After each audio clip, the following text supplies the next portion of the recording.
across here just to see how professional and organized the Ghanaians are with all the COVID testing and coming in through the airport, etc.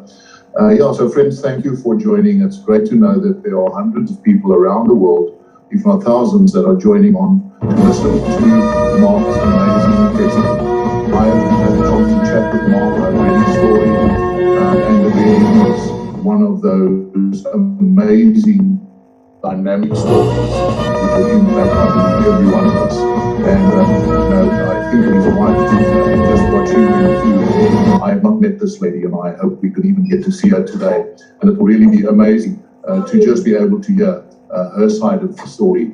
So Yui, Harry, under his leadership, the team are doing great work. In over 140 nations around the world, continues to grow day by day.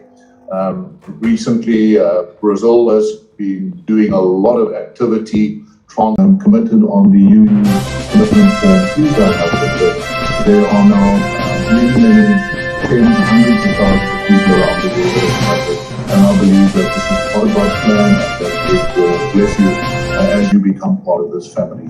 So, George, we'll gladly hear from you later this afternoon. But back to you, Harry, and look forward to hearing Mark's story in detail and also to meeting up with Ginger, I hope. That's fantastic. Thank you so much, Graham, and appreciate you sharing just that word. And it's exciting to hear everything happening, and we really want to encourage you to join Unashamedly Ethical if you haven't done so yet. In any part of the world, if you're frustrated with the cancer of corruption, or just want to promote ethics, values, and clean living in the space that you're living, we encourage you to get in touch with us, and we'll be sharing some details on how to do that. Just a question that was asked in the Q&A. Unfortunately, this is a webinar, so the only way that we can engage with you as the public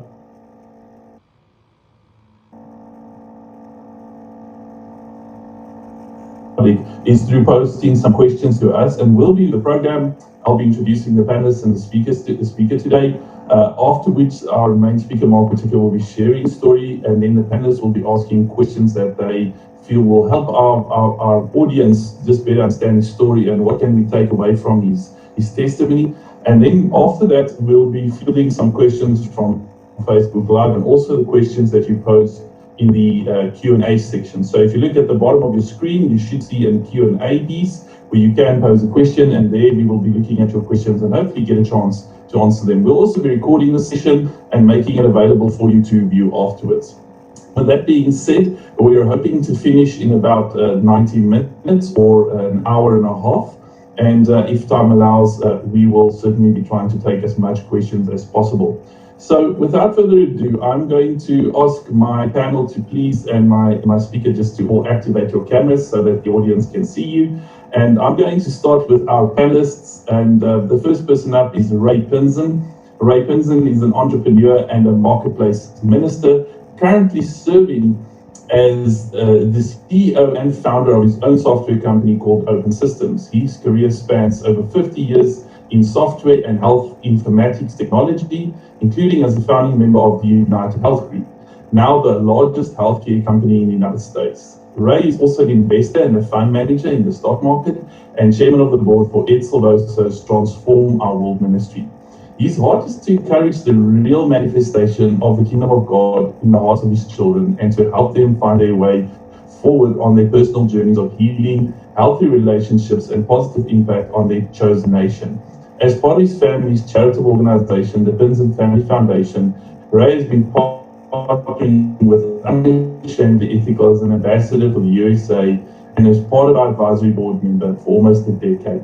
Ray splits his time between sunny Florida and Minnesota, where his wife, 2 sons, and 5 grandchildren live. So Ray, thank you so much for joining us. I don't know if you want to say a quick hello.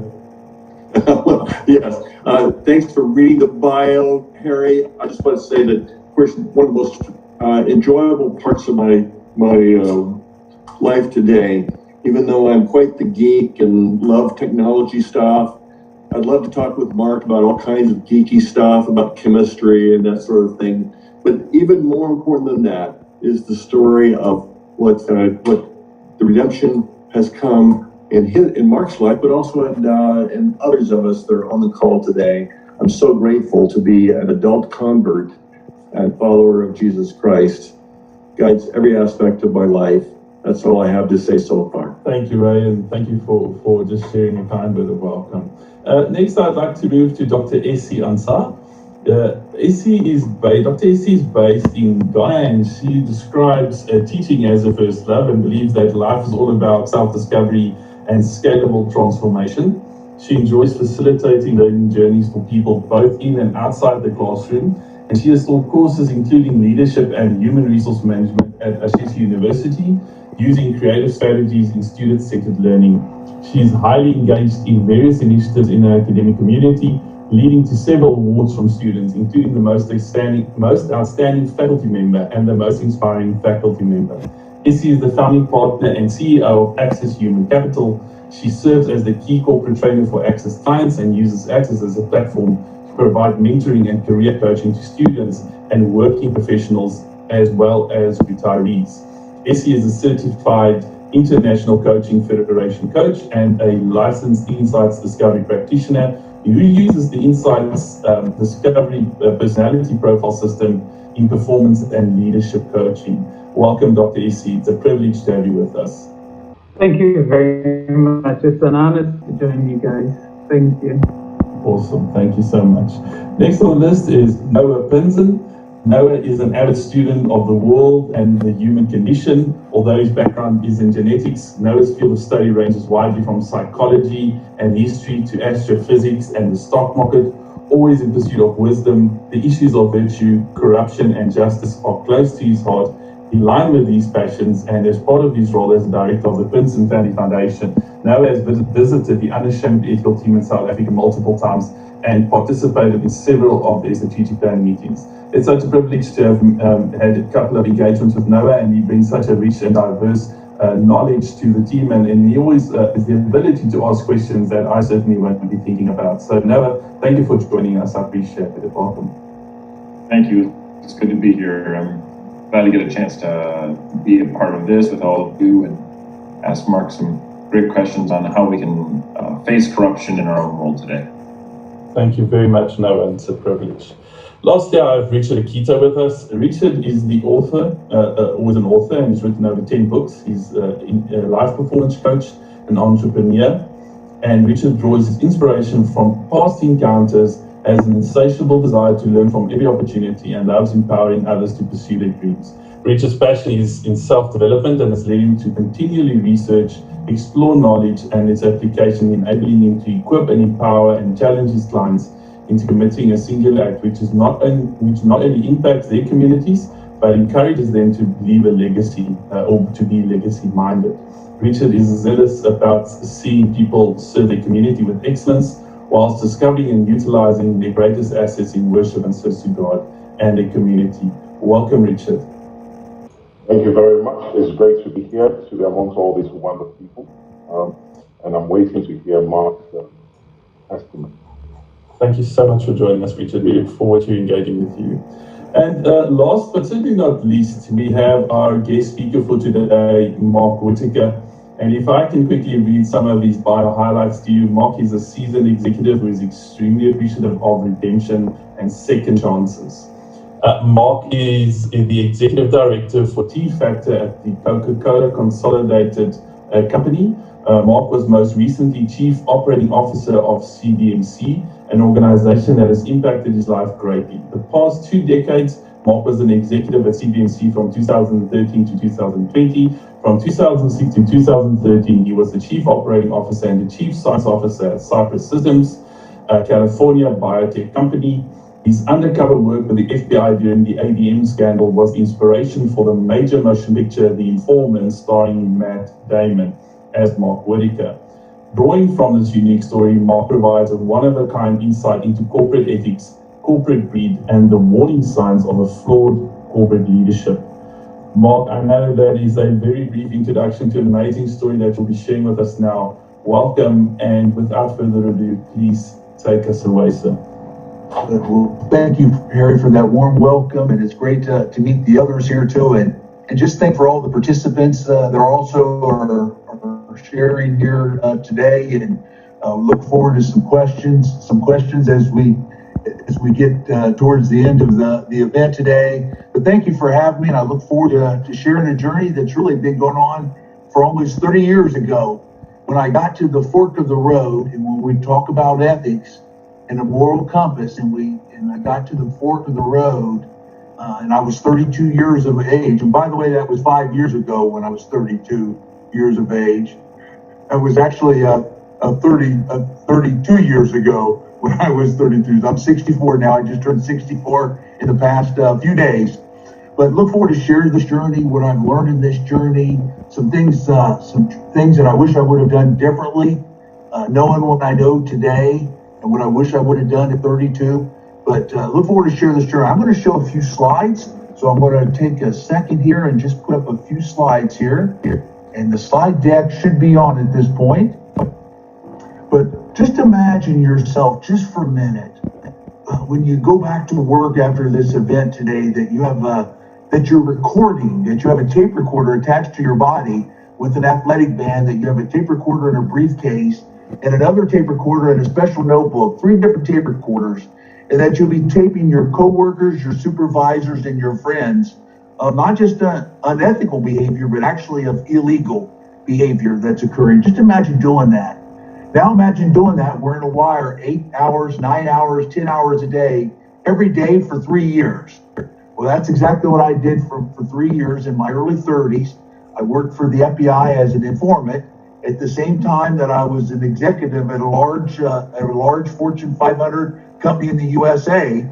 And I want to share that journey with you, how I got to that fork of the road, some poor decisions that I made, why I made them, but especially what I've learned in this journey.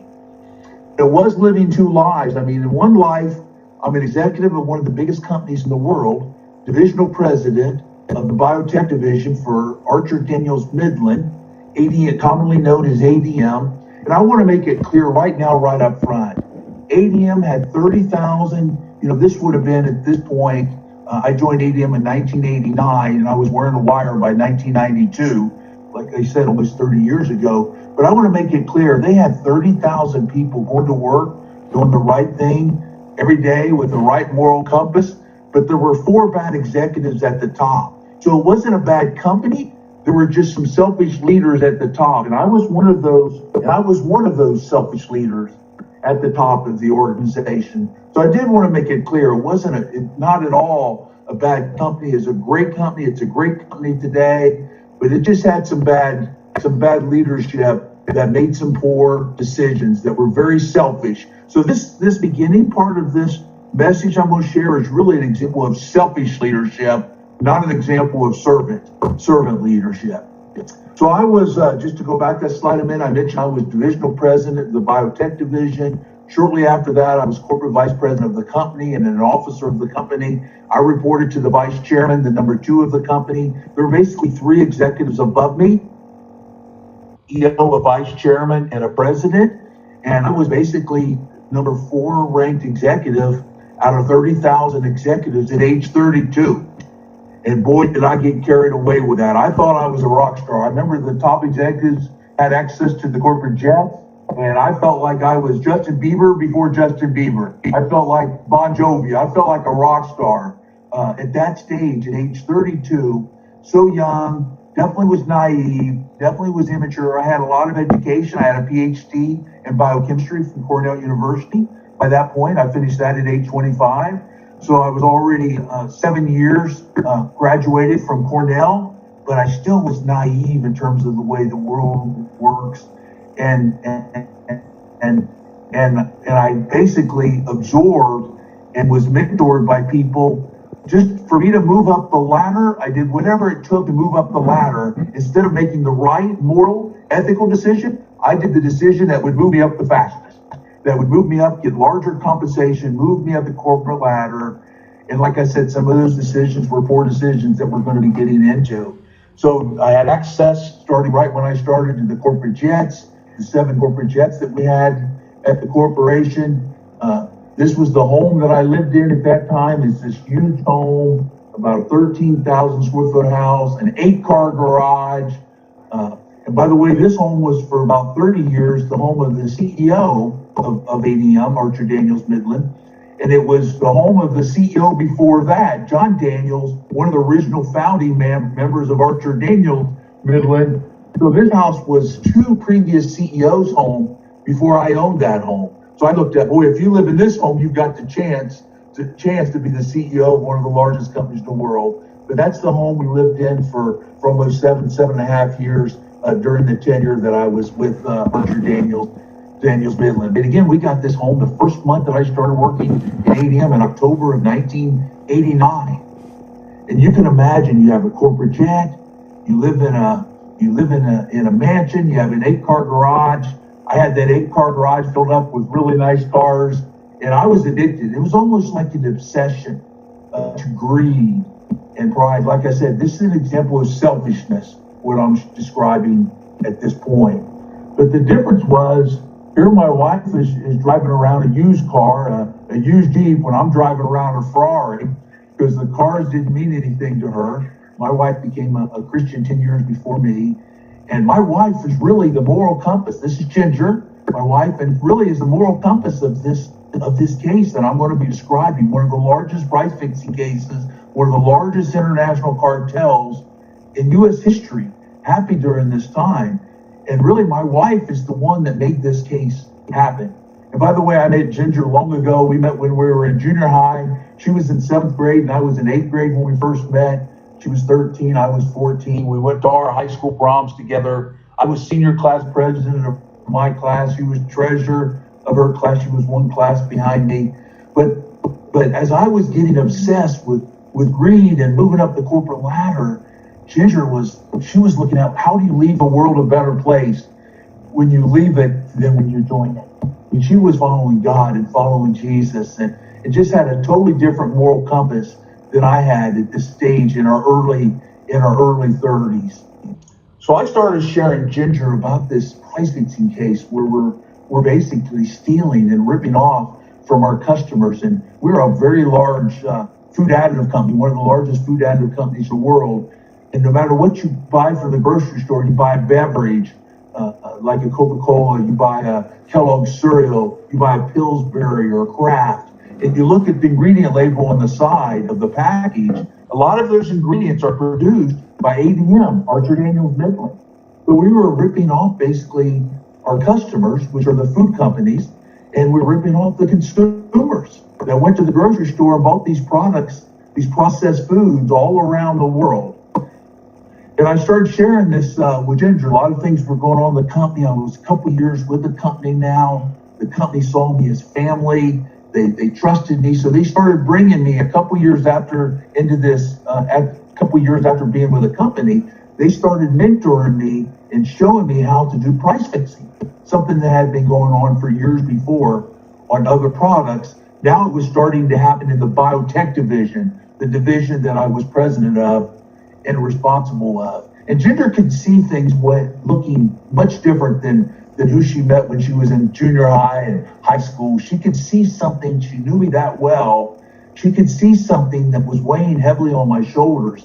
And I started sharing with Ginger what was going on and how I was being mentored to be part of this price fixing scheme, this international cartel that would rip off our own, basically steal from our own customers by overinflating the price, by working with the competitors instead of competing with our competitors. So basically, we took capitalism out of the equation, and we started working with our competitors in price fixing of the ingredients in my division. And like I said, it was happening in other products already.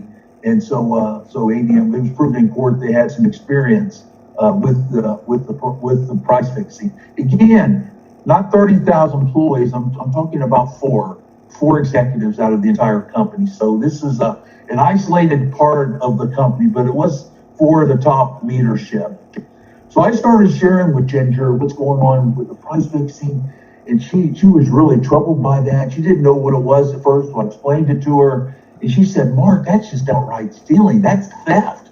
I mean, how can you do this? I mean, this is stealing from," and she even mentioned her grandma who was on Social Security, and one of her largest expenses was her grocery store. She said, "This is stealing from her grandma, and here we're living in a mansion with an 8-car garage." She said, something's not right here. And so, I mean, the moral compass and the ethics that she's the one that had this due north moral compass, and it really troubled her. And so we kept discussing it, and she said she wanted to go back in her study and pray about it. So she went back in her study for over an hour and prayed about it. Again, she was a Christian. I was not a Christian at this point in my life. And she came back, this would have been 1992, so we're talking 29 years ago, this specific date, November 5th, 1992. And after she prayed about it, she said, Mark, you've got to turn yourself into the authorities. You have to.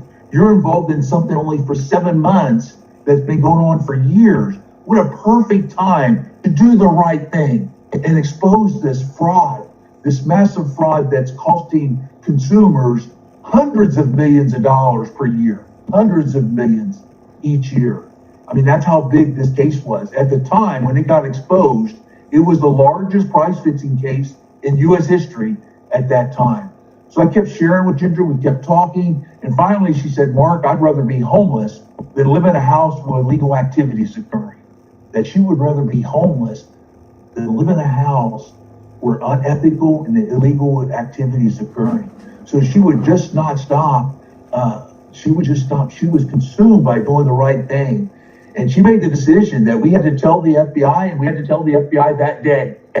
So that very day that I'm sharing with Ginger what was going on these past 7 months and what was weighing heavily on my shoulder, and some of the things that was going on in the company, and how I was being mentored to eventually take over this price fixing scheme, because the other executives were much older than me. We had a 75-year-old CEO. We had a 69-year-old president. So I'm half the age of the executives above me. So I'm being mentored, and eventually we'll be drawn in running and managing this price fixing scheme.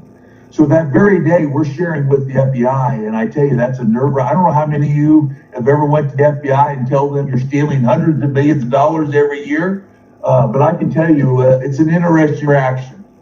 So we discussed with the FBI. I would have never opened up if it wasn't for Ginger. I would have never actually blew the whistle or even shared if it wasn't for Ginger. Like I said, in reality, Ginger is more the whistleblower, and I'm more the informant. And a whistleblower is someone who sacrifices everything to do the right thing. And that's Ginger, my wife. An informant is someone in front of the FBI that has a choice to either be arrested or start wearing a wire to go after kingpins in a case. And that was me. And that's the difference between an informant and a whistleblower. So I really had the choice that day, as I shared with the FBI, to either cooperate and start wearing a wire or be arrested for international cartel, for price fixing, breaking antitrust laws. That's the choice I had in November 1992 in my early 30s. Well, I thought it would make more sense to cooperate and wear a wire than be arrested. So that's how I became an informant. And I look back, and I think this is an important message right here that I'm going to share. And no matter if this is the ADM case, the Enron case, the WorldCom case, the Madoff case, no matter what case that you're looking at, no matter if it's illegal or unethical, I believe it falls into these three paradigms: short-term versus long-term. At ADM, we're a public company, but the price fixing made our earnings go up, our profits went up, because therefore prices of our products went up, so therefore our profits went up. So we were thinking, we're a public company reporting our earnings every 3 months. So myself and these couple executives that involved with price fixing, we were thinking too short term. Here we're over 100-year-old company, and we're thinking only 3 months out when our earnings get reported. We should be thinking 10 years, 20 years, 50 years out, long term. So it was a very short term focus. It was a very individual focus. All we cared about is ourselves. A lot of our income was in stock options, and that's how our bonuses was paid, by stock options. So the faster that our stock price would go up, being on the New York Stock Exchange, the faster our own income and our own savings and our own net worth would go up. So that was the reason for the price fixing, to drive up our own net worth. And we should have been focused on the community around us. You know, our hundreds of plant sites around the world, so many good things. And ADM does lots of good things for the community, but myself and these other executives should have not been focused so much on herself. This is an example, like I said, of selfish leadership. And then the third paradigm is greed versus purpose. I mean, a food additive company touching the world, just so many good things you can do from a purpose standpoint. And myself and these other couple executives, we were just greedy. I mean, there's no other way to say it. We were selfish, we were self-absorbed, we were greedy, and to me, I was obsessed with that lifestyle. I was obsessed living in a mansion, flying on a corporate jet, driving Ferraris and Mercedes and BMWs. I became obsessed with that lifestyle. So very greed focused. So where you want to be on this ethics paradigm, you want to be long-term thinking, you want to be community focused, and you want to be purpose driven. And that's not where we were, myself and the other top executives during that time, 30 years ago at ADM. As I mentioned earlier, I have a PhD in biochemistry from Cornell University, a great university in New York, Ohio State University, a bachelor's and master's. I went 8 years of college, most of that on a scholarship, that 8 years of college. And when I got to that fork of the road, I threw that education away. When I got involved with price fixing, I literally took 8 years of education, and by being at the fork of the road and taking the wrong turn, I threw that education away by getting involved with illegal activity. It's a choice I had. I could have left the company. I did not have to get involved with price fixing, but I was not willing to leave that lifestyle. I wasn't willing to leave it, and I made the wrong choice. I sold my soul during that time. I don't know how many of you've lived a double life, but living a double life is an interesting thing, to wear a wire 8, 9, 10 hours a day for 3 years. I don't recommend it to anybody. It was really, the adversity of wearing a wire is more difficult than even going to prison. It was the most adverse years in my entire life. I mean, the FBI would tell me, Mark, your life is in danger. If you're wearing a wire, someone could hurt you. You could actually lose your life. I mean, this is serious stuff, and I would be told that by the FBI how serious this was, how no one could know that I'm wearing a wire. So this, it's an international cartel involving companies from around the world, involving billions of dollars around the world. So my life was at risk, and I felt that every day, and I felt the pressure of that every day. And these meetings were in Hong Kong, in Mexico City, in Zurich, in Paris, in Tokyo. They were all around the world, these meetings, because our competitors were international. So we had some in South Korea, we had some in Europe, we had some in Japan, and so on. So we would meet all around the world. I did want to show this lamp. This is an interesting part of the story. This green lamp had the video camera in it. And the FBI would place this lamp in meetings. When I would tell them where the meeting is located, they would have that lamp placed in that meeting location. And this lamp was in meetings around the world with the same individuals from what I would call my co-defendants, the same individuals, the leaders of these other companies, multiple times, like the Four Seasons Hotel in Chicago, like the Irvine Hotel, Irvine Marriott in California. And it's amazing. This green lamp would be in a different city and sometimes even a different country.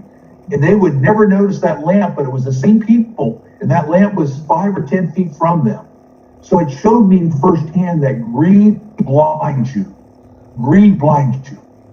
They could see millions of dollars of bonuses, and they could see dollar signs in their head, but they couldn't see what was 5 feet from them, which was this green lamp. So that's interesting. And I look back and I say, thank God we did not have a woman criminal among us. Because I think a woman would have said, you know what, that green lamp was following us around the world. But when you got several greedy guys that are all self-absorbed and self-focused, they didn't see that green lamp, even though it was only a few feet from them at multiple meetings over that 3-year period. So the FBI was so appreciative of me wearing a wire. They were so appreciative of me risking my life. They treated me so well and with so much respect. And they had me within a few months of wearing a wire, a full immunity agreement, never to be charged, never to do 1 day in prison, basically full immunity for all of my cooperation and for wearing a wire. All I had to do was not break any laws unless they knew about it. And I would never be charged, full immunity agreement. And all I had to do was stay out of my own way. And I tell you, I couldn't stay out of my own way.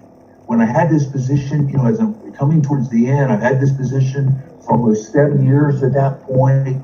I was convinced, and Ginger convinced me. She said, Mark, you're eventually going to have to find a position somewhere else. When this company, when they know that you're cooperating with the federal government against them, you're not going to be able to stay there. You are going to be terminated.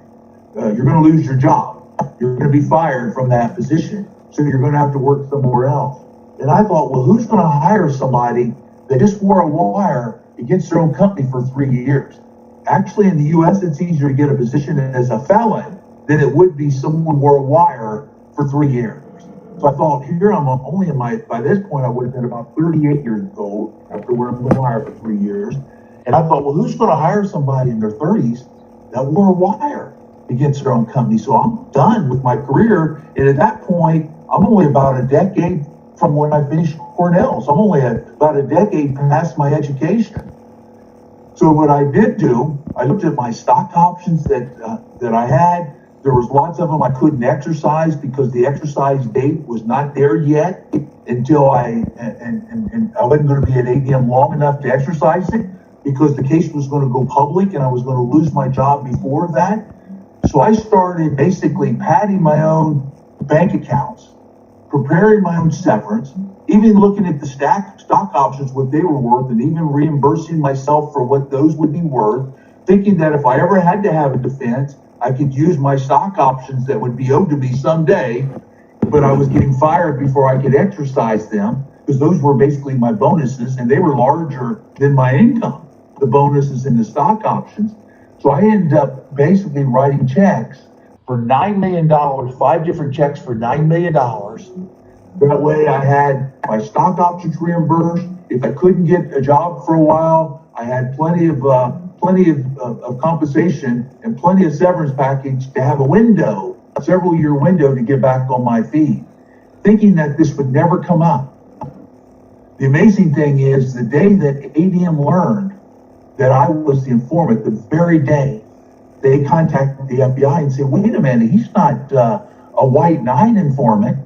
He was stealing $9 million from us the same time he was working for the FBI, the very same time. And the FBI did not know about that, so I lost my immunity agreement. I lost my immunity agreement for that reason. So I had full immunity. Now I lost my immunity for that very poor decision that I made, where I was so worried that I'd never get another job. So I padded my bank accounts by embezzling basically my own severance package, thinking that the company could never turn me in because they're stealing hundreds of millions of dollars every year. The executives above me, how could they turn me in for this $9 million, this measly $9 million, I was thinking at the time. But once they saw that I put them in flames on price fixing, they brought me in flames for the $9 million, rightfully so. So now I'm a target of the case, not just a witness in the case. Now that I'm a target.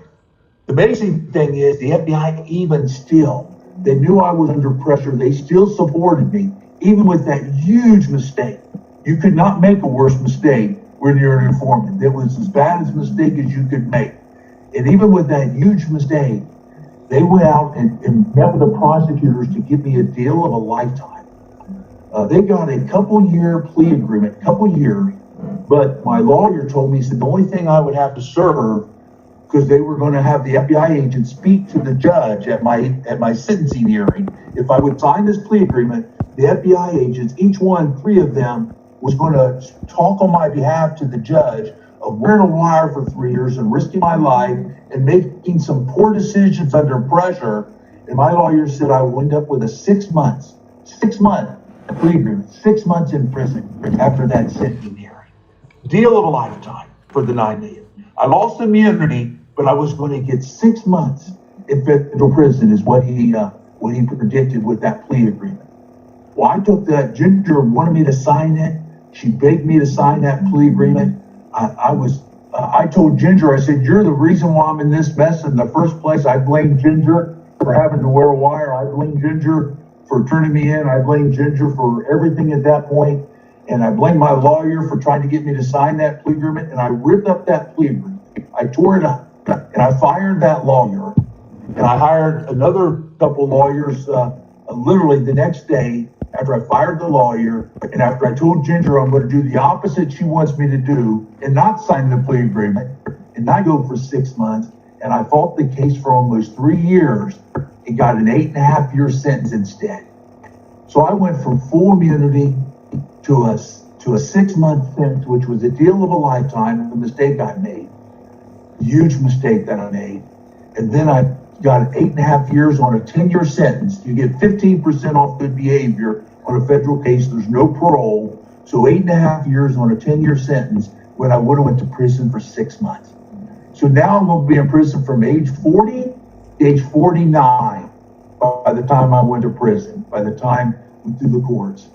Huge mistakes I made, one mistake after another. The FBI agents were trying to help me. My wife was trying to help me. And I cut everybody's legs out from under them, anybody that was trying to help me. So now I have 8.5 years in prison to do when it would have been, like I said, 6 months. And it really even would have been immunity if I made the right decisions to begin with. 8.5 years in prison is a long time. It's like 50 years of real life. All you do is show up for breakfast, lunch, and dinner. And those were the only requirements I had for 8.5 years from age 40 to 49. I got out 15 years ago. As I said, I'm 64 now. So I got out 15 years ago. But it was life in slow motion. But I had so much time to reflect on my life, what I would have done differently, what should have I done differently, and how did I find myself 8.5 years in prison. And I had so much time to reflect on that. Well, that's where the movie ended, with me going to federal prison, which was in 1998 is when I went to prison. And there's 3 books on the case. One book by New York Times called The Informant, another book by an attorney called Rats in the Brain, another book that my wife and I hired a ghostwriter and wrote that's 10 years later, and I was out of prison already, that was published in 2009, called Mark Whitacre Against All Odds, which is more of our faith journey. And then the movie The Informant was based on the New York Times, The Informant. I tell you, the FBI was so upset with the fact that the movie was comedic, more of a comedy. They were upset with some of the accuracy, so they did a documentary. And there's a documentary with the 3 real FBI agents and my wife and I on Discovery Channel. And that's on my website, markwhitacre.com. It's on the homepage of markwhitacre.com, that Discovery Channel. And a lot of people watch the documentary and watch the movie, and they say 2 different stories, especially the tone, because it was a very serious tone. And all 3 books were a serious tone, more like a drama. But like I said, the movie was more comedic. That's Ginger and I with my identical twin, Matt Damon. I think you can see why they chose him, with he and I looking just alike. He's the one in the middle, by the way, if you can't tell which one he is. I tell you, looking back, I would do anything to do this all over again, to make the right decisions, to have the right moral compass. It was not worth it. I would do anything to have a do-over in life and not get involved with the price fixing to begin with, leave the company when I was asked to be mentored and learn that process. I should have left the company at that point, and I didn't. Like I said, I'd do anything to have a do-over. And besides me going to prison for 8 years, it was devastating also for the company. ADM was constantly in the news for several years. The stock price dropped significantly, and it stayed there for several years. It was low. I mean, it was fairly low even for almost a decade. Even when the performance was good. Now the company hired a new CEO. They changed their ways. It became a great company. And now there's 30,000 hardworking people. We have the right leadership since all this happened. But it did take a toll on the individuals that went to prison from ADM, which were 4 of us, and also individuals from other companies that went to prison for price fixing. And it took a huge toll on the company. Now, what the movie doesn't talk about, the movie ends with me going to federal prison 23 years ago, 1998. But what happened after that? Did life end when I went to prison? I tell you, I thought life was going to end. I thought life was ending. Matter of fact, I tried to take my own life. I tried to commit suicide before I went to prison. I could not imagine 8.5 years in federal prison. But I tell you, a couple individuals reached out to me One of them was named Ian Howes of a group called FGBMFI Christian Businessmen Connection. He reached out to me by reading about me in the newspaper. Another one was Chuck Colson, who was chairman of Prison Fellowship. Chuck Colson actually went to prison for the Watergate scandal. He was a White House counsel, special White House counsel under President Nixon in the White House in the 1970s. And he went to prison in the 70s, and he reached out to me in 1998 when I was going to prison. And these two individuals mentored me and discipled me. And I tell you, it changed my life. I became a Christian in prison. Actually, it was my first year in prison.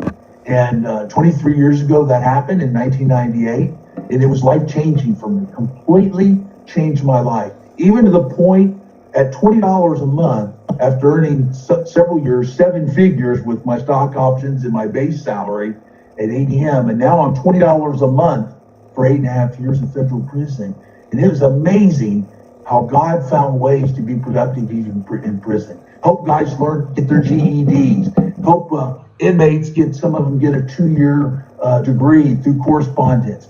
Those became some of the most productive years of my life. Discipling some of these inmates and sharing with them about God and introduce them to God and Jesus. And like I said, they became very productive years for me, because actually in reality, it was the first time I was helping someone else besides myself. And that's at age 40, going to federal prison. What I really learned, how rewarding it is to be a servant leader, because I was a selfish leader all those years prior. So it was, we look back at this now, and Ginger says it, my children are all older than I was when I was an informant. This is 30 years ago. So our children are grown, 2 are married, and Ginger, we're 42 years married, which is a miracle of God after everything I put her through, that we're married 42 years. I don't take that lightly, that my family stayed with me. But we look back and we thank God I did not take that 6-month sentence, because my family, and especially Ginger, says, Mark, you would have came out the same greedy man you went in with a 6-month sentence, a sentence like Martha Stewart had. She thanks God I did not sign that plea agreement. She was mad at the time that I did not sign it. But looking back now, she says, thank God I didn't sign it. And I agree. I don't think I would have listened to a Chuck Colson or an Ian Howes with a 6-month federal sentence. I don't think I would have listened to them. So I don't think I would know God today. I don't think I would have been a transformed man or a changed person. My family stayed with me. She moved to each location I was located with good behavior. You get to move to a better place. The last 5 years was at the Pensacola, Florida Navy base. My last 5 years of my incarceration. Like I said, I've been out 15 years now. But my family stayed with me, moved where I was, visited me every weekend. A miracle. Because most families split up that when someone goes to prison. The divorce rate, 78% if you go to prison. If you serve 5 years and longer, it's 99% divorce rate. So the fact that our marriage survived is a miracle of God. The food companies, the victims in the case, Coca-Cola, Tyson Foods, Procter & Gamble, a lot of Mount Air in Arkansas, a lot of those companies got together and they put a whistleblower reward together for Ginger. So basically, Ginger was financed by the companies that I was stealing from. Ginger and my family were financed. And that's how my kids went to college. That's how Ginger at age 40 went back to school to be a school teacher. And she was teacher of the year of her school. In 2007, teacher of the year. But she went back at age 40 to college. Her kids went to college, paid for by the victims of the case because of Ginger's help, being really the whistleblower of that case. The FBI agents and I've done 7 events for the FBI agents since I've been released from prison. I've even done Quantico FBI Academy, even spoke at that about what it's like to be an informant for 3 years and the toll that it took on my mental health during that point of time. To the point where the FBI don't even like someone to wear a wire more than a year, because they've seen what happens when people wear wire for long periods of time, like I did for 3 years. So they even have new guidelines based on this case. With my career, I thought I would never get another job. Age 49, coming out of prison in 2006. Who's going to hire someone convicted felon? Cornell University started bringing some biotech company executives to visit me in prison. One of those companies hired me literally the day after I got out of prison. I eventually, with several promotions, became the COO of that cancer research company. after I got out of prison. Then I joined CBMC, Christian Businessmen Connection, the very group that reached out to me and introduced me to God, along with Chuck Colson. I joined that group and was COO there for almost, I was national director for 4 years and COO for 4 years, so I was 8 years as a leader there. And now I've joined the last year and a half Coca-Cola Consolidated, one of the companies that actually was the victim of the case. One of the companies that I was stealing from 30 years ago. I lead an initiative there today, which is about transformation and doing the right thing and having the right moral compass, and that becomes basically being a purpose-driven company that's guided by God and by Jesus. And I lead that for Coca-Cola Consolidated, a company that was a victim 30 years ago. So these are miracles in my life that I feel strongly that only God could do. That's my family today, stronger and closer than ever. And the fact that my family stayed with me, like I said, is a miracle. I'm living proof. I sit here in front of you today, living proof. After all the mistakes and the huge mistakes I made, second chances do exist.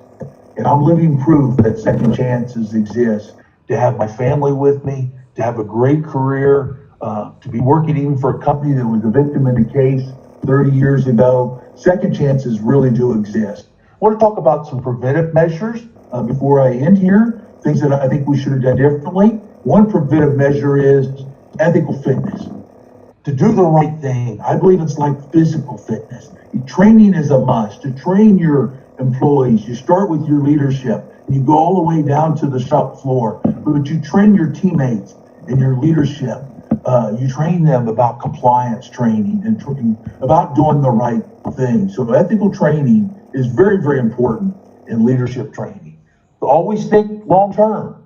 We were thinking short term. I told you that's one of the biggest mistakes we made.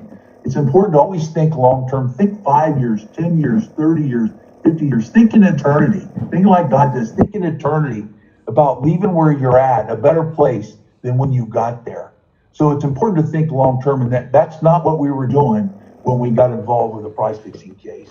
And another thing I'll leave you with is live your life like that green lamp's always with you. Remember, the video camera was in the lamp, so it captured everything that was going on in the price fixing meetings. But it's so important to live your life led by God and the Holy Spirit, almost like that green lamp is always with you, because God is always with you. And he sees what's going on in our lives, and he knows what's going on in our heart. So it's so important to do the right thing. And I wish I would have made the decisions that Ginger made 30 years ago. And it took this journey for me to get that same moral compass that Ginger has. And it has been a journey. It's been a 30-year journey. So I wanted, real quick, before we go into a Q&A and some discussion, I want to bring Ginger here, my wife, because I believe she's the real whistleblower of the largest price fixing case in U.S. history. I'm going to stop sharing my screen, but this is Ginger, and in reality, she's the whistleblower. She's really the hero of this story. So nice to see all of you. Thank you for having us. Ginger, it's such a privilege for us to meet you, and maybe on behalf of our audience out there, is there sort of anything that you just want to share? I mean, I'm just sitting here listening to Mark's story and hearing, I don't know if I would have the bravery or even the guts to be able to have done what you did. What drove you to that? What made you say, you know, above all else, I'm going to push forward and encourage him to do the right thing? Well, I was raised, my parents were not Christians, but they were hard workers. Both of them worked in factories, one for Ford, one for Procter & Gamble. And so raised, middle-class family where you worked hard, you didn't take anything from anybody, you didn't steal anything. So the thought of stealing just really just rocked my core. I was like, how could we possibly sit across the table from my parents at Thanksgiving, knowing that his company's stealing from the consumers? And then my faith. I mean, I just knew in my heart that this was not something that God was going to bless. And he had blessed us with so many things before, but this was a point that God would remove his hand and not bless us. This was something that needed to be brought to the forefront, and he made it pretty clear that's what he wanted me to do. I was very quiet, very naive. I would never have done this. When I look back, I'm like, oh my gosh, this is so not me. So that's how I know that it was God's hand in it, because looking back, it's like, what was I thinking? ADM was this huge, international company, and I was just a Midwestern girl that believed what they were doing was wrong. Unbelievable. I think it really encourages us as Unashamedly Ethical. We've just recently launched an initiative called Tribe, which looks at establishing a culture of ethics in this generation and the next. And it's in that next generation that I honestly believe lies the hope. Yeah. And we need to establish a culture of values within the next generation. And we need good leadership, we need good mentors, we need good fathers, we need good mothers to do that. And so I really want to just honor you for that decision. And it's really such a good example for us to be able to take forward.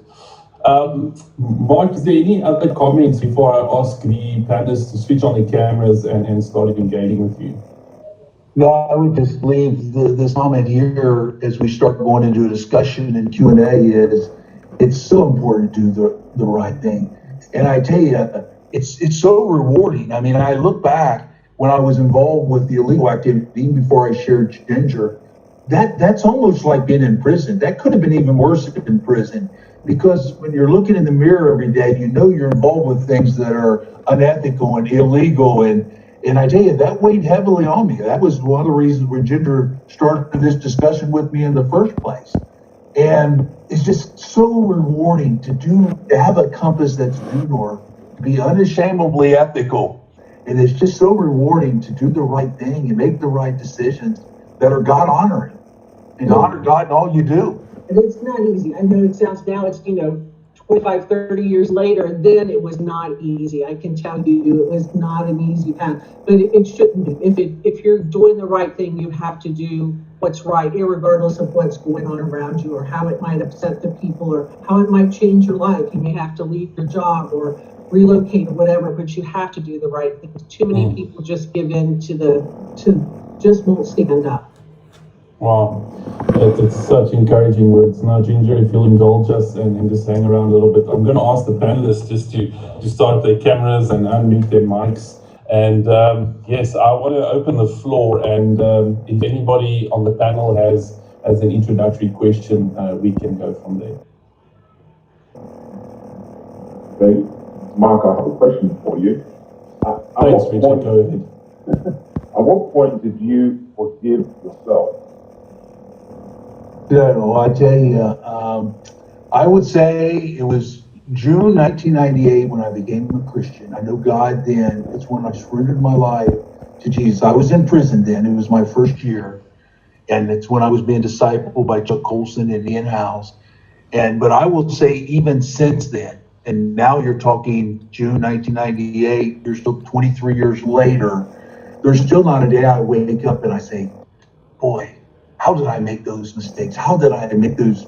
What did I put my family through? 3 years wearing a wire, 8.5 years in prison, ripping up plea agreements that would have been 6 months. How did I make those mistakes? Now, I got to know God through that journey. So I thank God for that journey. But there's not a day that I wake up that I don't think, boy, I put my family through a living hell during that time. So even still in that process of forgiving, Richard, even still. Thank you. From a forgiving myself standpoint. That's good. All right. So I'll go next. Thank Dr. you. Isi, thank you. So thank you so much for that testimony. Absolutely, absolutely fantastic. We thank God for your life.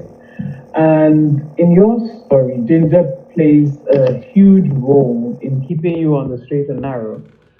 What are some of the lessons you can share with people who may not have that backbone, that individual? What kind of support systems for accountability have you discovered work?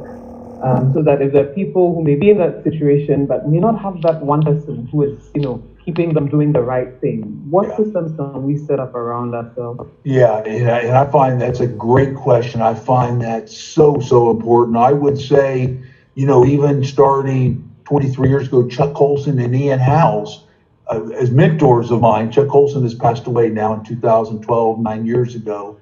He was 80 at that time.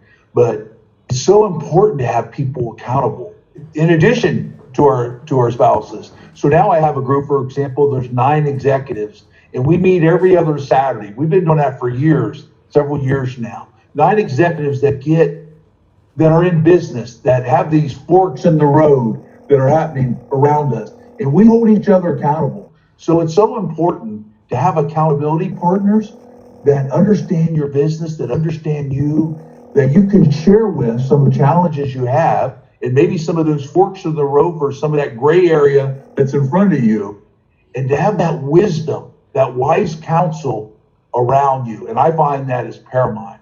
And I know other executives that aren't even part of our group, but also have accountability partners like that.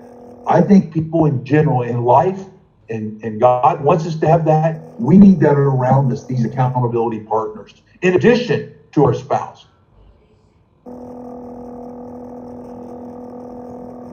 So good. Thank you, Ray. Yeah, I did want to ask 2 questions. Mark and Ginger, First of all, thank you again for really freshly energizing my life just in hearing your story. I have two comments. One is sort of an intellectual question. First of all, so Mark, you're pretty well educated and known to be a really smart guy. Now, why did your education not prepare you to deal with something as basic as honesty and personal integrity? You know what? I look back at my education, and I may have done a little bit of the opposite. I mean, what I heard when I was 22 years old, when I started my PhD at Cornell, it's a great school, great biochemistry program, one of the top in the world, and I finished there at 25. But I can remember being around some of the students at Ohio State and at Cornell, and we're thinking, wow, we're going to make millions of dollars with this. And especially when we got into an Ivy League school with this Ivy League education, I think it drove me more towards selfishness and towards moving up, towards greedy and towards selfish leadership and trying to move up the corporate ladder and elbow my way no matter what it took to get there. I think it had the opposite impact on me and many others, especially, that in Ivy League education. And I will say this, Ray, that when I look back, I had professors that would say, well, if you believe in God, you can't be in my class, especially with science and evolution and Darwinism and Big Bang Theory. If you believe in God, you can't be a PhD scientist. You believe in God. So even exploring God during my youth got shut down really quick by scientists that I had great respect for. And my parents were Christians, and they grew up as Christians. And I started looking at, well, my parents are Christians because they didn't go to college. And I went to college, so therefore I know better. I know better now. And it's amazing. Chuck Colson really helped me with that block, that science block. He showed me and shared with me articles and books of well-known scientists, some of the best respected scientists that believed in God. Because prior to this journey, I didn't believe any PhD scientists believed in God. So I would say my education took me the opposite way of honesty and integrity. It was like, wow, if you have a chance to be a millionaire with this education, do whatever you have to do to get there. Once they fill your head with this, you're so great, you're so smart, you're in this special program, you're at Cornell, you're a PhD. So I think a lot of it is that they're told how wonderful they are, and yet they're poor, struggling students. So, they're working hard to go to college. They don't have a lot of money during college. So it's that enticement of money, and it's just filling them with, filling their head with that they're better, because they have this degree. So it kind of sends them out thinking they're better than maybe the guy that didn't go to college, that's just could be equally smart, but just didn't go the path of college, So the colleges do fill people with some things that kind of take them on the wrong path.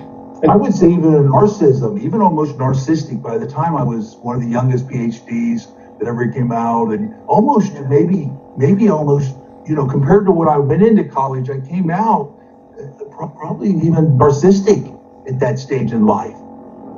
Well, and I just have to follow up on that is, do you think that perhaps now it's 35 years later, do you suppose that the universities are now much more aware and do a much better job of teaching their journalism students and their biochemistry students and their computer science students what it is to be a servant leader and to have integrity and honesty and to do things right No, I don't think so. I don't think so.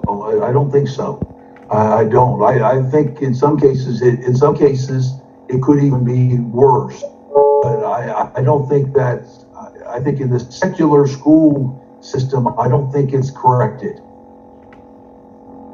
You know, you also mentioned your appreciation, deep appreciation for the second chance in your life, for your marriage, for your lives, and that touches me deeply for personal reasons.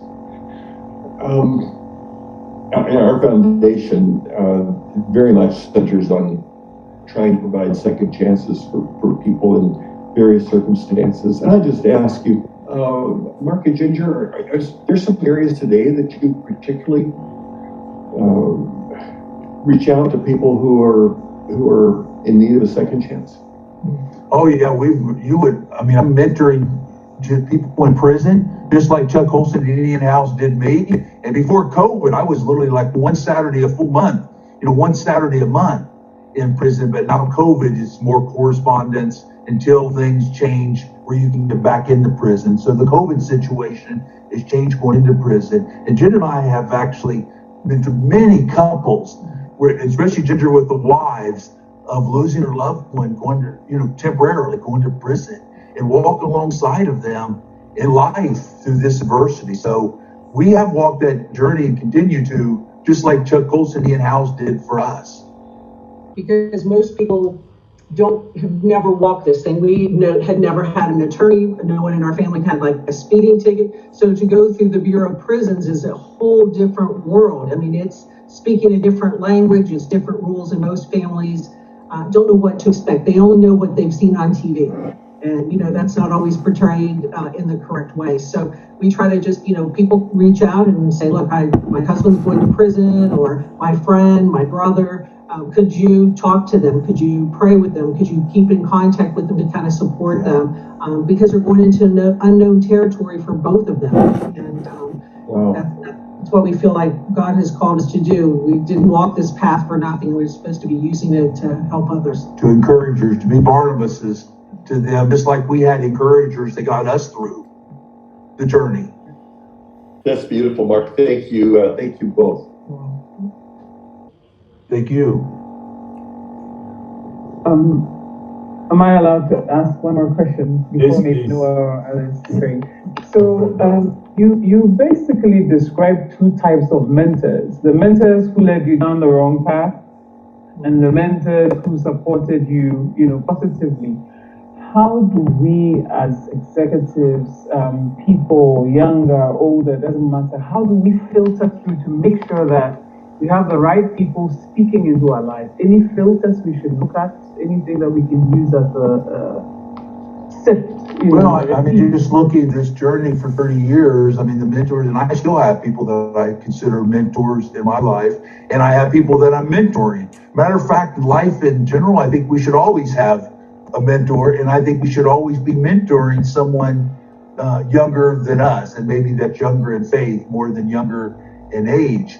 But I will say this: it doesn't take too long to be around someone to see the servant leader that they are, and to see some of the wisdom that they have and the walk and the journey they've had in life.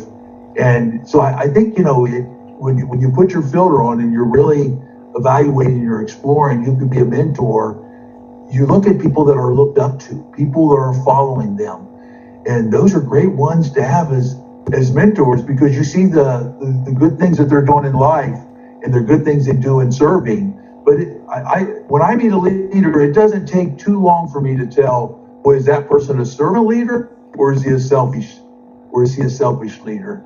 Usually it doesn't take too long to detect the difference, because I've been both, and I've had both, like you said, both type of mentors. And I just wish I would have known that at age 32, instead of looking at mentors that were going to help make me rich, which is basically, go up the corporate ladder and be rich. It was the wrong mentors. I need mentors that more of a life of significance instead of a life of success. That's how what I would tell my younger self, if I could talk to my 32-year-old self, I would say it's so much more rewarding to have a life of significance than a life of success, which is a title, a big house, a lot of cars. I had a void in my heart the size of Grand Canyon, and I had it all, the jet, the mansion, but there was a void in my heart. And then all of a sudden I'm in prison at $20 a month, and I'm serving and helping. That became very rewarding, and I learned it's not the title, it's not how much money you make. I was $20 a month in a 10 by 10, a concrete floor locker, and a roommate.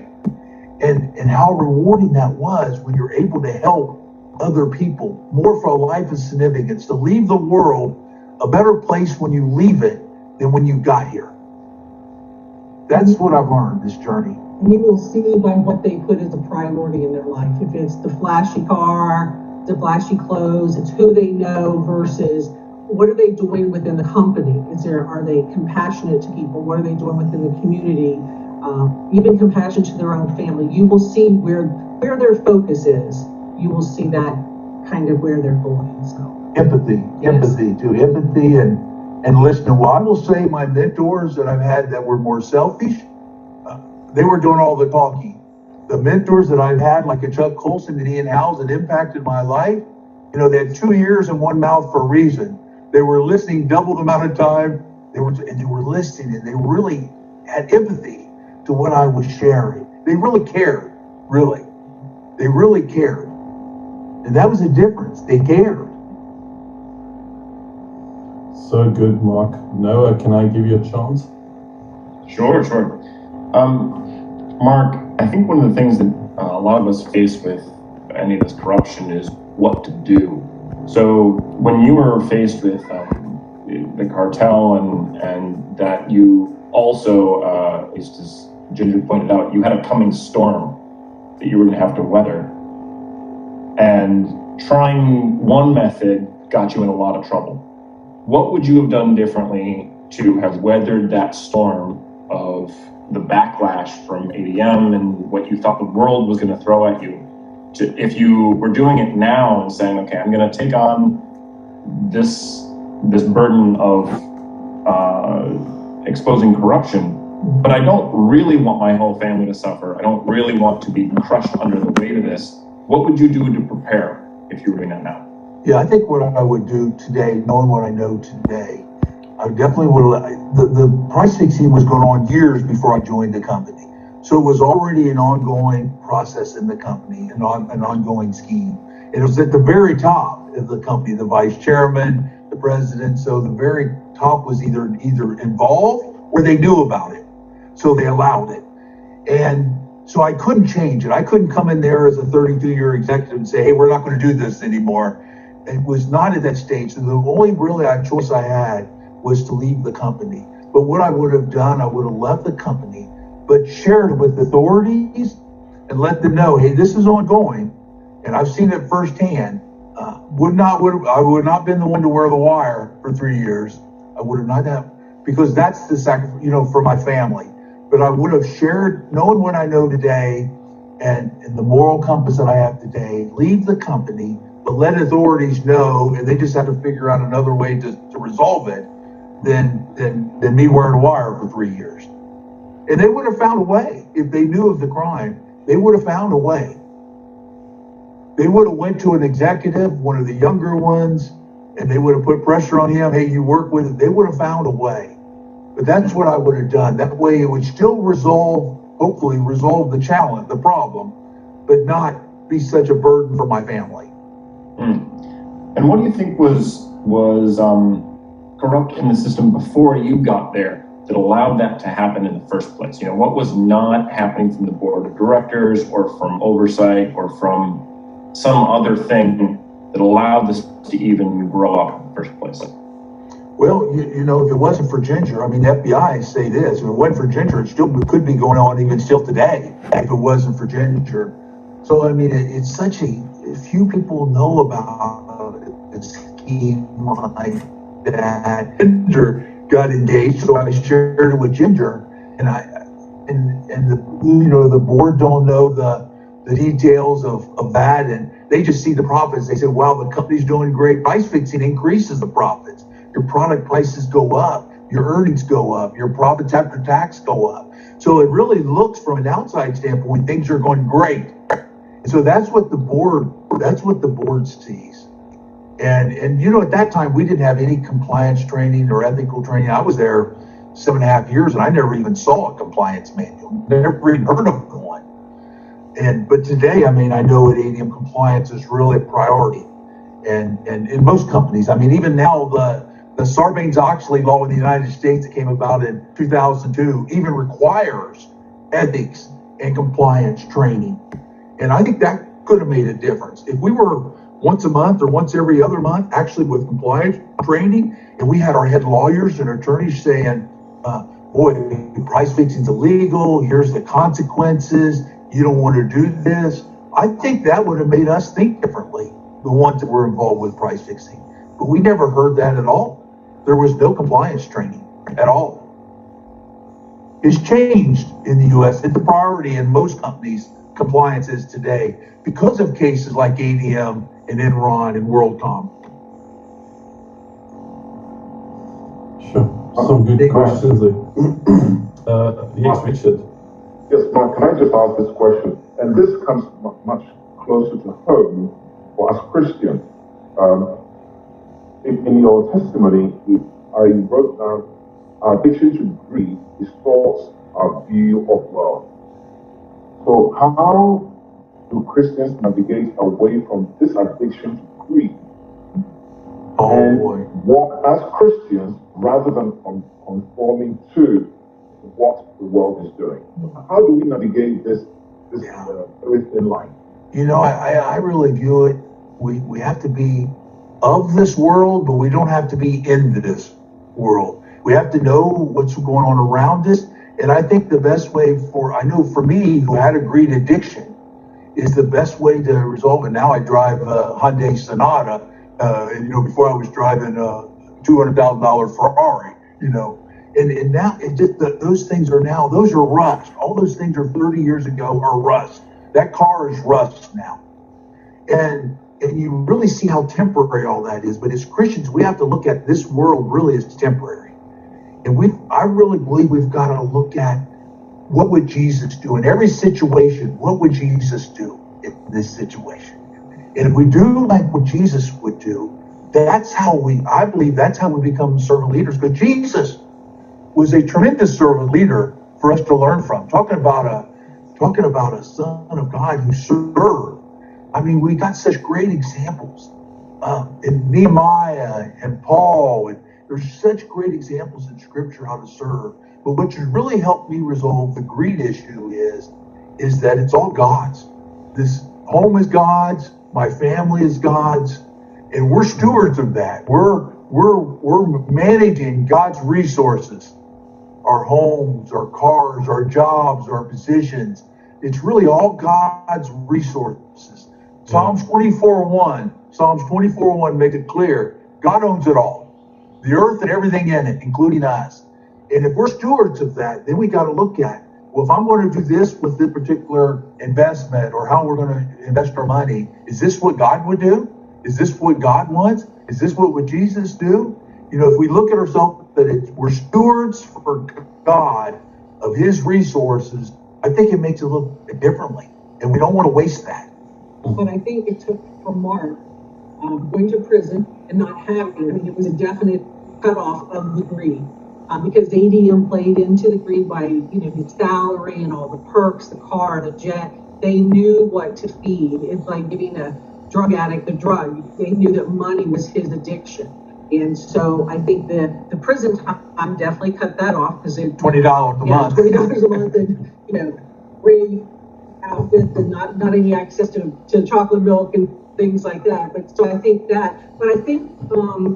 the world tries to attract us and keep us in this world. You can't watch TV without feeling like, oh, I need a better car, or I need better clothes, or I should work out more, or I should go on this vacation. That's the dark force is trying to make you think that you're not good enough, but you are good enough. And like he said, we're here to serve God. So whatever we're doing, is this bring the glory to God? If we're investing this money, are we going to invest this money and do something for God with that? Or are we doing it for ourselves? You know, are we buying that flashy car for us or for God? Because, you know, like he said, it's going to rust and go away. So, but it did take 8.5 years in prison to bring that through. I think 2 years. I think 2 years would have been enough. I know 6 months would not have been, but I think 2 years would have been. But if you ask me, if you told me I can't have chocolate milk anymore, I'm out. Thanks. No, I think that was so good for you to share that, DJ. And yeah, we've got so much questions from the audience, and I'm going to try and get to the pertinent ones. But before I go there, I want to ask Graham, knowing his story, knowing his testimony, and this must be tugging at his heartstrings. Graham, don't you just want to give us some thoughts before I go into the audience Q&A? You know, Mark and Ginger, as I hear your story for the first time in this detail, 1998, that was when I committed my life. I was 43 at the time. I'm 2 years older than you. We were, as a contractor, building roads and bridges and dams and things like that, and infrastructure in South Africa. I had similarly been pulled into that, let's call it mafia, into the ring. And we were manipulating, price fixing, coordinating who would take what tender, who would give color prices. And there were like 14, 15 companies and all the bigger ones. And as you say, the people down the line don't know about it. It's the top two or three, or in your case, big company 4.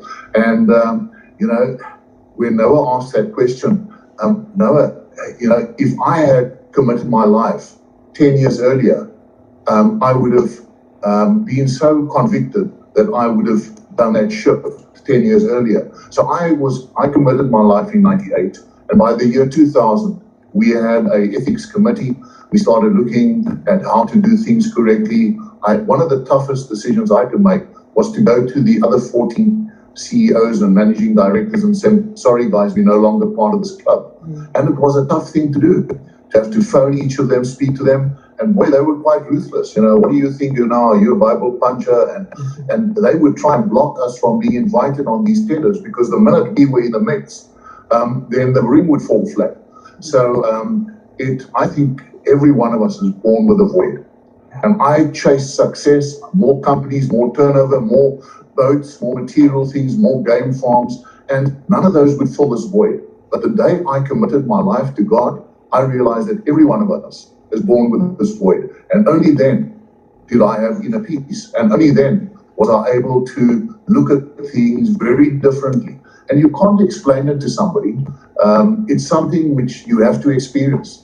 So I'm just blown away by your story. And you know, Harry, as I think about today's webinar, and you know, George, you've had 2 very successful webinars in the last 9 months.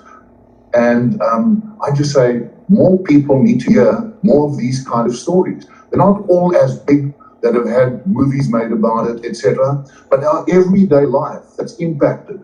And it's the role models that are the people, or the lack of role models, that get us to do these things. We look at television, we look at, you know, media, and everything is about more and bigger. And as you say, Mark, it's chasing success. You know, that book, Halftime by Bob Buford, says it so well. Most of us, in our first half of our life, from the age of 20, when you start your working life till the mid-40s, you're chasing success, your career, you're building a family, you know, you're gathering. And he says, go into the change room like playing a game of rugby or football, and just think about how you're going to play that second half. And how about thinking of chasing success instead of chasing significance, because none of this can we take with us one day. Sorry, Harry, I didn't want to take away from the great questions you were coming in. Good message. And I think, Graham, just a good point you're making is that we as leaders need to challenge the narrative. And the narrative out there is that, for instance, things like Africa is poor and Africa is poorly managed. There are good stories out there, and it's not just Africa, it's the world. And we need to put those leaders forward. So excited to look at that. I'm going to go into a bit of a Q&A just with some of the points coming through from the audience. And Ginger, I'm going to pick on you for a second. I'm going to ask you 2 questions. The first question is someone asking, was there a point when you thought, let me just grab the kids and bail? This guy is no good, I need to run for it. And then, as a part of that question, Tina asks, she serves women in executive positions and would like to ask, what's your advice to women who might be afraid or unwilling to call out unethical behavior, leadership, or practices? How can they find the courage to stand up for the truth? In terms of saying this guy and Ronnie, we had been married known each other since junior high and high school. We've been together a long time. I knew this was not a guy that I had been married to. This was someone that you could just say he had an addiction, no different than another addiction to a drug or alcohol or something. His addiction was to greed. So no, I when we said, for better, for worse, this was one we'd had some better, and now we were going to have some worse. So, we were going to stick through this. She did tell me murder was an option, though. Murder was an option. After he ripped up that plea agreement and everything, he was definitely, I tell him every day it's still on the table. The FBI at the 30, they'll dispose of the body, so we're good. As for those that are struggling to step up when there's something that's unethical going on, I would suggest lots of prayer, encourage people, share with somebody that you feel comfortable to have them pray with you, and pray for wisdom and guidance to do what needs to be done next. And I pray that God would help them in that struggle. And, that's what we did. We didn't know at the time when Mark went to the FBI, all the things that would happen in this case and how it would turn out. We just thought, oh, well, tell them. They'll go in, they'll, tap some phones, do some stuff, we'll be out of there. And if they told us for 6 weeks, we only need Mark for 6 weeks. So we had no idea. And nobody does when you go down a path that's turning, something that's unethical. So, and if you feel it's so unethical that you don't want to be involved in it, then I suggest that you, leave. Don't put yourself in a situation where you could get caught up in something that you had nothing to do with, but because you were there, being in the wrong place, the wrong time, kind of thing. So, but always prayer. That's always first on my list. If there's a problem, let's go to prayer first. That's great. I want to say to the panelists as well, if you want to respond to some of these questions, you're welcome to also give an opinion. I want to try and combine a question that is being asked, and I'm going to read the 2 sentences. It's so hard to do the right thing if you know you're going to lose everything. And then they put in italics, my family. How can you then do the right thing in this case? And then the second part of that asks, when you live in a country where the court system is corrupt, honest people tend to fear the retribution of blowing the whistle. Did you ever fear the system and its ability to speak the truth with integrity?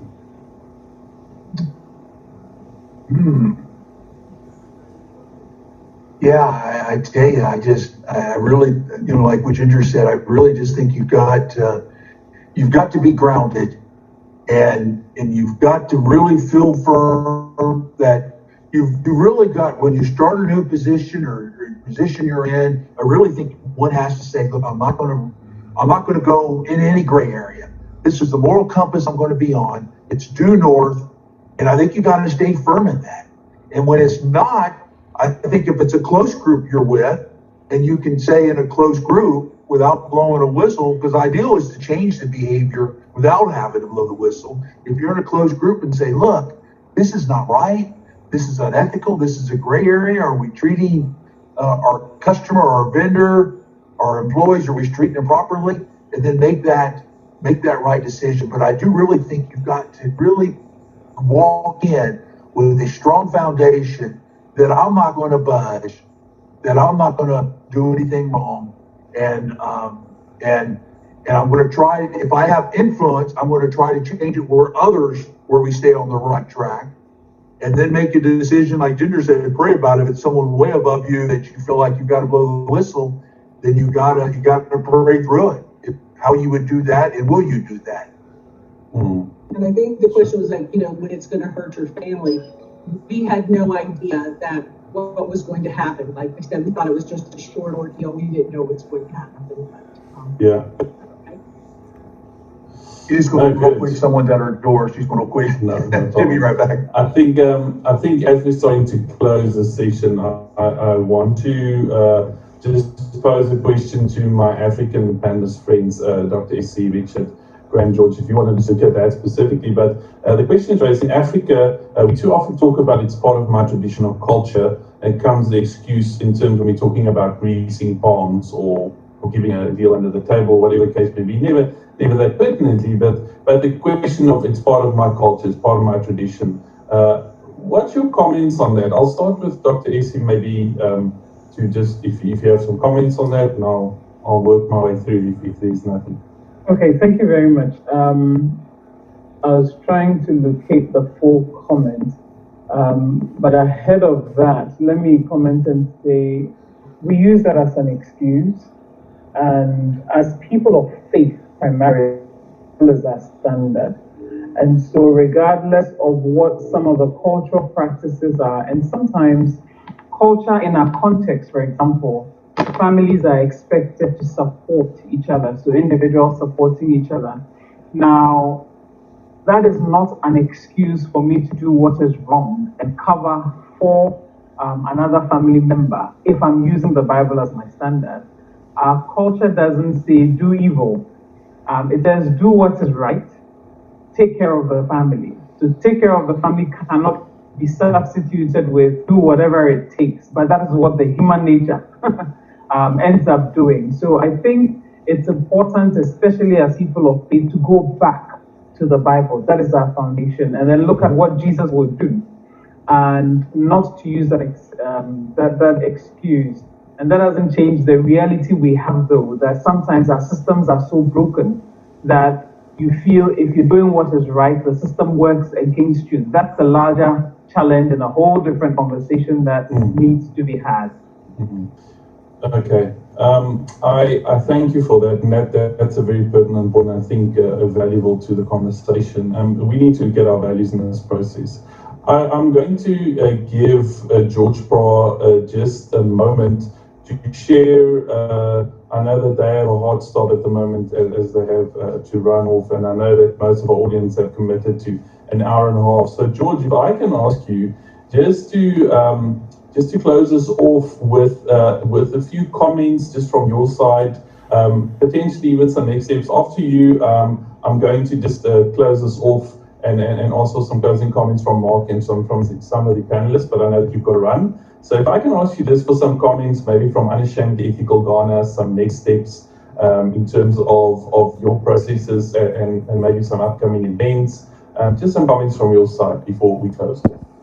Yes, thank you very much, Harry, and thank you, Mark and Ginger, and the panelists. What a wonderful conversation we're having.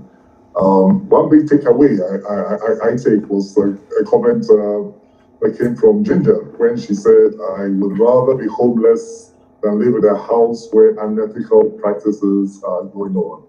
I really dove my hat for Ginger for taking that stance for ethics, no matter what the cost. Unashamedly ethical is about transforming lives, transforming nations, making great leaders, servant leaders, and not selfish leaders. And we continue to roll out events and programs that are geared towards promoting this very noble objective.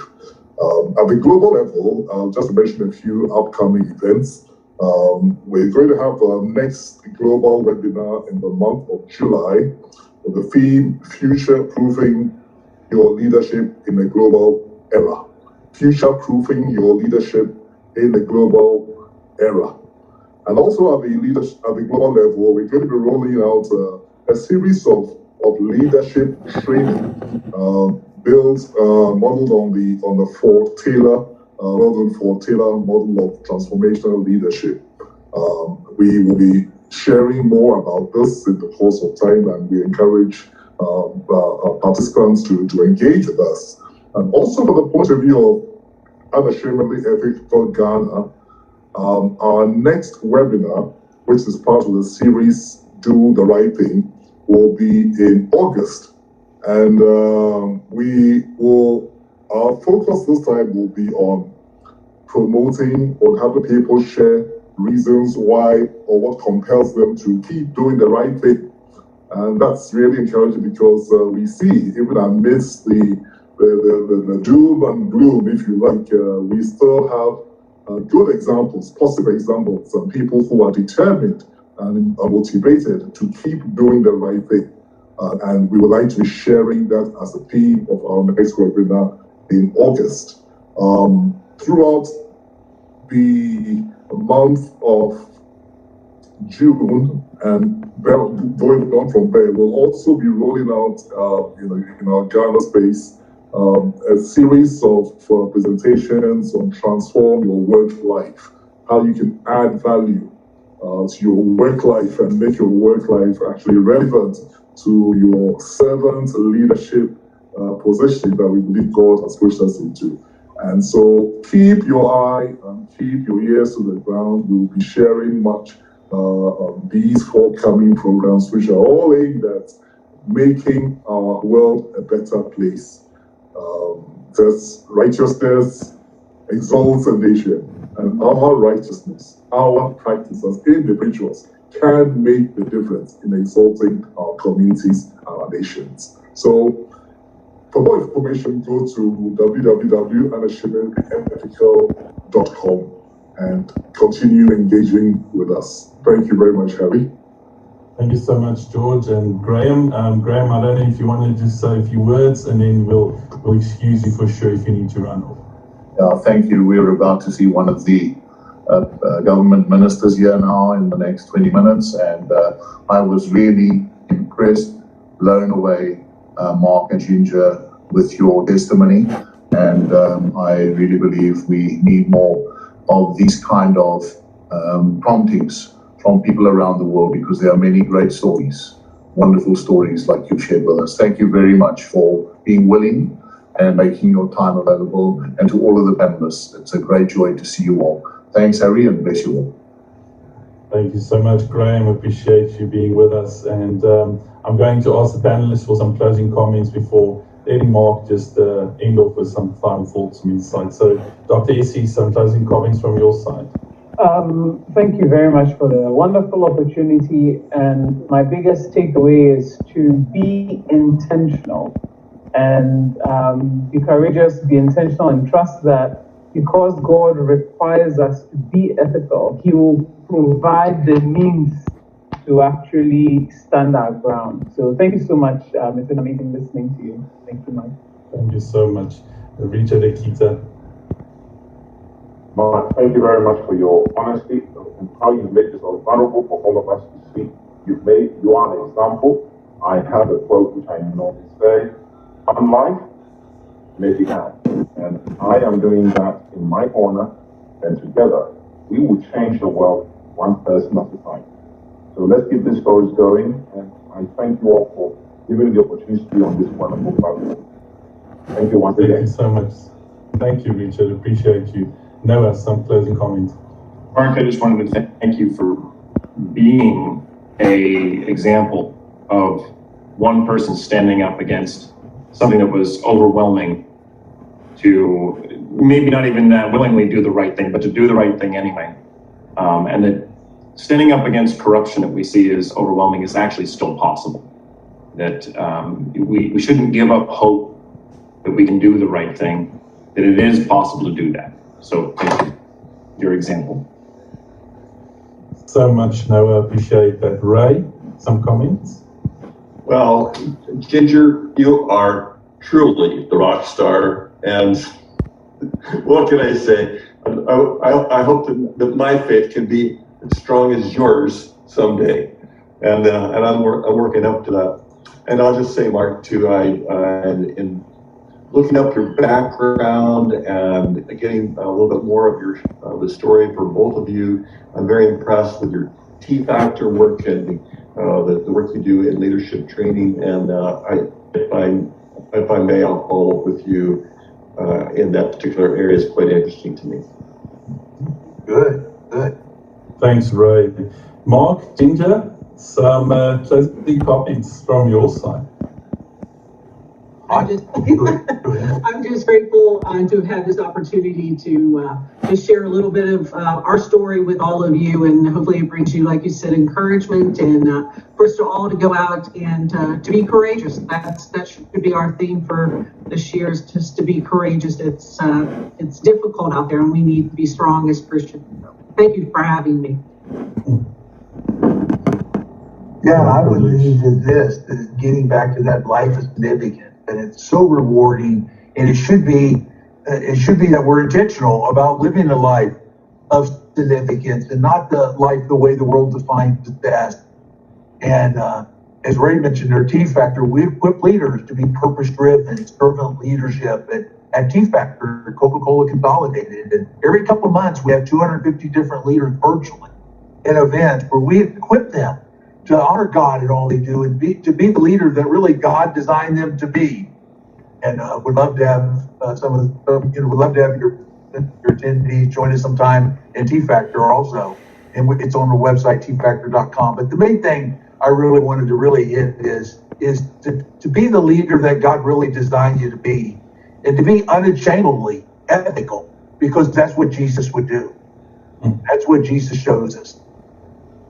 Mark, thank you for that brilliant segue, as I just take a moment to challenge everybody on this call to take that step of boldness. You know, sometimes it's not being informant for the FBI, but I know a lot of our audience members have taken this commitment to live unashamedly ethical. It's 10 lines that you get to see on our website. You can sign a document there, and you can get your certificate that says, I commit to these 10 values. And I really want to encourage all of you on the call to share with your friends, to become unashamedly ethical, to make that commitment to live a life of ethics, values, and clean living. So go to our website, unashamedlyethical.com. And one thing that's just sort of sticking with me while we were speaking, and a comment that I would perhaps make is, I heard Graham's story, and Graham speaks about being raised in a very difficult financial situation, not being able to go and study, and he was driven by survival mode. He wanted to get to the top no matter what, and that not having to fend for himself and having everything and collecting that luxury before his life was significantly changed by that event. And I'm hearing your story of being educated, but then saying it's all about success. And at the end of the day, I'm wondering, where does significance enter into the picture? And I'm hearing these great stories of when you found your purpose, when you found your calling, that it's not about you. It's about your community. It's around the people around you. It's about caring for them. It's about caring for a greater purpose than yourself. That significance starts coming into the picture. So really encouraged by the story, and I trust that our audience as well has had a great time here together.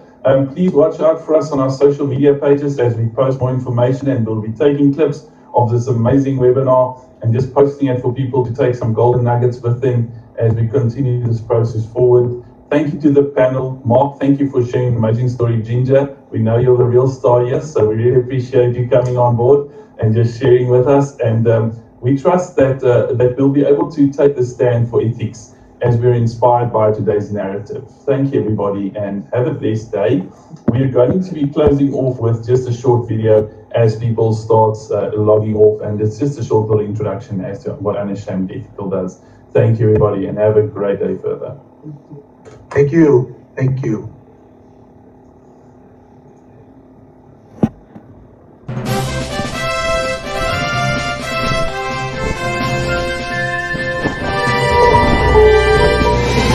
In a world that is fast-paced, interconnected, a world that is continually fighting to be on the cutting edge of development, technology, research, and strategic advancement.